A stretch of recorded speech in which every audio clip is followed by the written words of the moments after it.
ಶ್ರೀಗುರುಭ್ಯೋ ನಮಃ. ಹರಿಃ ಓಂ. ಓಂ ಗಂಗಣಪತಯೇ ನಮಃ. ನಮಸ್ಕಾರ. ನಾನು ನಿಮ್ಮ ಸುಂದರಬಾಬು ಮಾಡುವ ಪ್ರಣಾಮಗಳು. ನಿಮ್ಮಲ್ಲಿ ಒಂದು ಪ್ರಾರ್ಥನೆ ಏನು ಅಂದರೆ, ಇದೇ ತಿಂಗಳು 19/4/2024 ಶುಕ್ರವಾರದಂದು ಸಾಮ್ರಾಟ್ ಮಾಂಧಾತ ಅಂತಕ್ಕಂಥ ಪೌರಾಣಿಕ ಚಲನಚಿತ್ರವನ್ನ ನಿಮ್ಮ ಚಿತ್ರಮಂದಿರದಲ್ಲಿ ಬಿಡುಗಡೆ ಮಾಡಲಿದ್ದಾರೆ.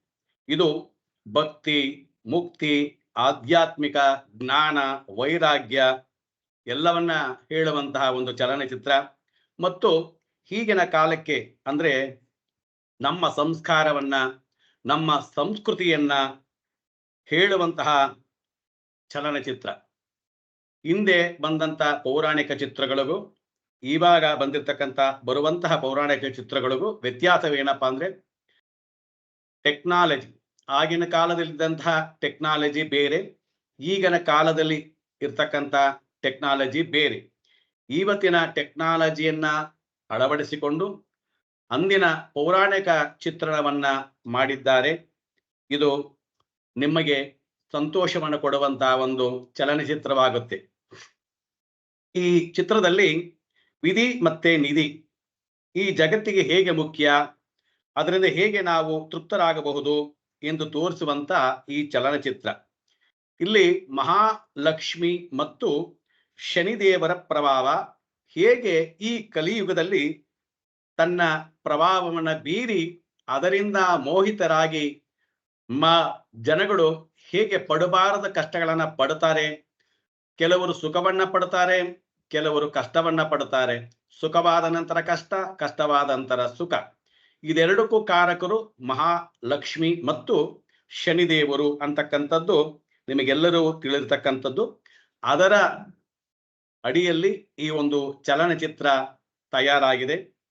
ಇಲ್ಲಿ ಯಾರೇ ಆದರೂ ಸರಿ, ಅಂದ್ರೆ ಪಂಡಿತನಾದರೂ ಸರಿ, ಪಾಮರನಾದರೂ ಸರಿ, ಅಥವಾ ಧನವಂತನಾದರೂ ಸರಿ, ದರಿದ್ರನಾದರೂ ಸರಿ, ಎಲ್ಲರ ಮೇಲೂ ಸಹ ಈ ವಿಧಿ ನಿಧಿ ಅಂತಕ್ಕಂಥ ಚಕ್ರಗಳು ಯಾವಾಗಲೂ ಸುತ್ತುತ್ತಾನೆ ಇರುತ್ತೆ.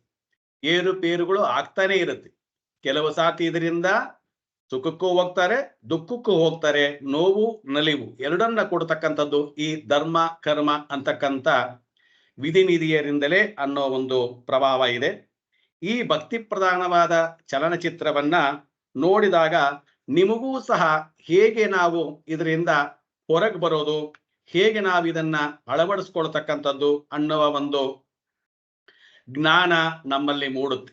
ಸೊ ಅದರಿಂದ ಈ ಚಲನಚಿತ್ರವನ್ನ ತಪ್ಪದೇ ಬಂದು ಚಲನಚಿತ್ರ ಮಂದಿರದಲ್ಲಿ ವೀಕ್ಷಿಸಬೇಕಾಗಿ ಪ್ರಾರ್ಥನೆ.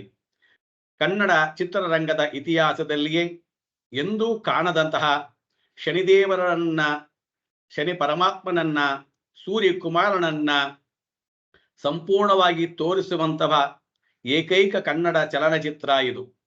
ಹಿಂದೆ ಶನಿದೇವರನ್ನ ಆಧಾರವಾಗಿಟ್ಟುಕೊಂಡು 75 ವರ್ಷಗಳ ಹಿಂದೆ ತೆಗೆದಿದ್ದಾರೆ. ಆದರೆ ಅಲ್ಲಿ ಸಂಪೂರ್ಣವಾಗಿ ಎಲ್ಲೂ ಸಹ ಪರಮಾತ್ಮನನ್ನ ತೋರಿಸುವ ಪ್ರಯತ್ನವನ್ನ ಮಾಡಿಲ್ಲ. ಬೇರೆಯ ಒಂದು ಛಾಯವನ್ನ ಮಾತ್ರ ತೋರಿಸಿದ್ದಾರೆ. ಇಲ್ಲಿ ಆ ಪರಮಾತ್ಮನ ಪ್ರೇರಣೆಯಿಂದ, ಪರಮಾತ್ಮನ ಅಪ್ಪಣೆಯಿಂದ ಅವನನ್ನ ಸಂಪೂರ್ಣವಾಗಿ ತೋರಿಸುವಂತಹ ಪ್ರಯತ್ನವನ್ನ ಮಾಡಿದ್ದಾರೆ.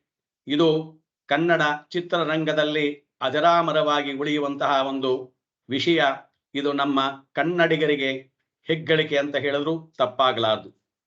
ಈಗ ಕನ್ನಡ ಬಂಧುಗಳಲ್ಲಿ ಪ್ರಾರ್ಥನೆ.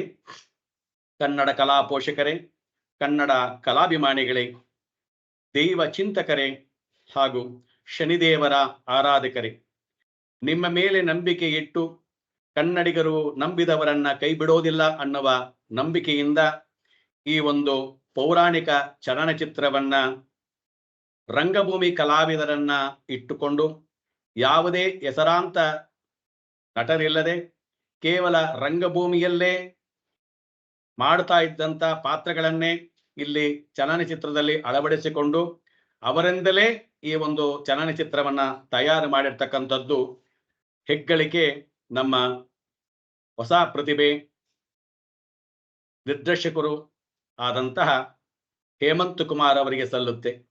ಕನ್ನಡಿಗರೇ, ನಿಮ್ಮನ್ನ ನಂಬಿ ಈ ಒಂದು ಕನ್ನಡ ಚಿತ್ರರಂಗ ಬಂದಿದೆ ಅಂತ ಹೇಳಿದ ಮೇಲೆ ಅದು ನಿಮ್ಮನ್ನ ನಾಟುತ್ತೆ. ನೀವು ನಮ್ಮನ್ನ ಕಾಪಾಡಬೇಕಾಗಿರ್ತಕ್ಕಂಥ ಕರ್ತವ್ಯ.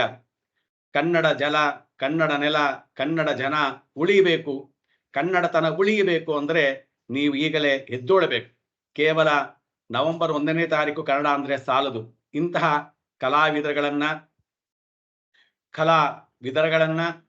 ಕಲೆಗಾಗಿ ತನ್ನ ಜೀವನವನ್ನ ಸವಿಸ್ತಾ ಇರ್ತಕ್ಕಂಥವರನ್ನ ನೀವು ಕೈ ಕೊಟ್ಟು ಮೇಲ್ಗಡೆ ಎತ್ತಿದಾಗ ಮಾತ್ರನೇ ಕನ್ನಡತನಕ್ಕೆ ಮತ್ತಷ್ಟು ಮೆರುಗು ಬರೋದು.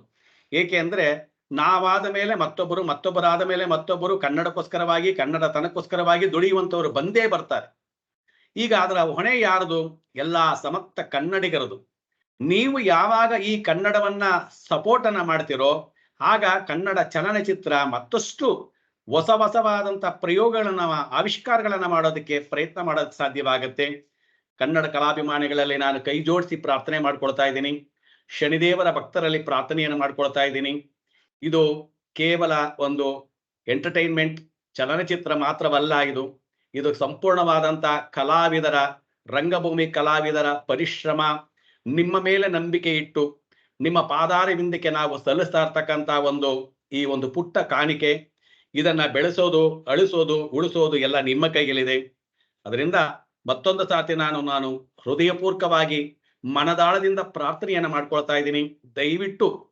ದಯವಿಟ್ಟು ನೀವು ನಿಮ್ಮ ಸ್ನೇಹಿತರು, ನಿಮ್ಮ ಅಕ್ಕ ತಂಗಿಯರು, ಅಣ್ಣ ತಮ್ಮಂದರು ಎಲ್ಲರನ್ನು ಪ್ರಾರ್ಥನೆ ಮಾಡ್ಕೊಳ್ತಿರೋದು ಏನಪ್ಪಾ ಅಂತಂದ್ರೆ, ಎಲ್ಲರೂ ಬಂದು ಚಿತ್ರಮಂದಿರದಲ್ಲಿ ಕುಳಿತು ಚಲನಚಿತ್ರವನ್ನ ನೋಡಿ ನಿಮಗೆ ಇಡಿಸಿದ್ದನ್ನ ಆಮೇಲೆ ಹೇಳಿ. ಯಾರೋ ಹೇಳಿದ್ದನ್ನ, ಯಾರೋ ಕೇಳಿದ್ದನ್ನ ಕನ್ನಡ ಚಿತ್ರರಂಗ ಅಂದ್ರೆ ಸರಿಯಿಲ್ಲ ಅಂತಕ್ಕಂಥ ಗೋಜಿಗೆ ಹೋಗಬೇಡಿ. ಇದು ನನ್ನ ಮನದಾಳದಿಂದ ಪ್ರಾರ್ಥನೆಯನ್ನ ಮಾಡ್ಕೊಳ್ತಾ ಇದ್ದೀನಿ. ದಯವಿಟ್ಟು ನನ್ನ ಅಕ್ಕ ತಂಗಿಯರು, ಅಣ್ಣ ತಮ್ಮಂದಿರು, ಸ್ನೇಹಿತರು, ತಂದೆ ತಾಯಿಗಳು, ಬಂಧು ಬಳಗದವರು ಎಲ್ಲರೂ ಸಹ ಬರಬೇಕು, ಚಲನಚಿತ್ರವನ್ನ ನೋಡಲೇಬೇಕು ಅಂತ ನಾನು ನಿಮ್ಮ ಪಾದಾರವಿಂದಕ್ಕೆ ಎರಗಿ ಪ್ರಾರ್ಥನೆಯನ್ನು ಮಾಡ್ಕೊಳ್ತಾ ಇದ್ದೀನಿ. ಇದು ನಿಮಗಾಗಿ ಮಾಡಿರ್ತಕ್ಕಂಥ ಒಂದು ಚಲನಚಿತ್ರ. ಸೊ ದಯವಿಟ್ಟು ಕೈ ಬಿಡಬೇಡಿ. ಕೈ ಹಿಡಿದು ಎತ್ತುತ್ತೀರಾ ಅಂತ ನನಗೆ ಕನ್ನಡಿಗರ ಮೇಲೆ ನಂಬಿಕೆ ಇದೆ. ಎಷ್ಟೋ ಜನಗಳನ್ನ ಕರ್ನಾಟಕ ಚಲನಚಿತ್ರ ಕೈ ಕೊಟ್ಟು ಮೇಲ್ಗಡೆ ಎತ್ತಿದೆ. ಹಾಗೆ ಈ ನಮ್ಮ ಒಂದು ಪುಟ್ಟ ಚಿಕ್ಕ ಪ್ರಯತ್ನವನ್ನ ನಿಮ್ಮ ಮಡಿಲಿಗೆ ಹಾಕ್ತಾ ಇದ್ದೀವಿ. ದಯವಿಟ್ಟು ಇದನ್ನ ಸ್ವೀಕಾರವನ್ನ ಮಾಡಿ ಉದ್ಧಾರ ಮಾಡಬೇಕು ಅಂತೇಳಿ ಆ ಪರಮಾತ್ಮನಲ್ಲಿ ಬೇಡಿಕೊಳ್ಳುತ್ತಾ, ನಿಮ್ಮಲ್ಲೂ ಪ್ರಾರ್ಥನೆಯನ್ನು ಮಾಡಿಕೊಳ್ಳುತ್ತಾ ನನ್ನ ಈ ಕೋರಿಕೆಯನ್ನು ಇಡ್ತಾ ಇದ್ದೀನಿ. ಜೈ ಶನಿದೇವ, ಜೈ ಗುರುದೇವ. ಸರ್ವೇ ಜನ ಸುಖಿನೋ ಭವಂತು.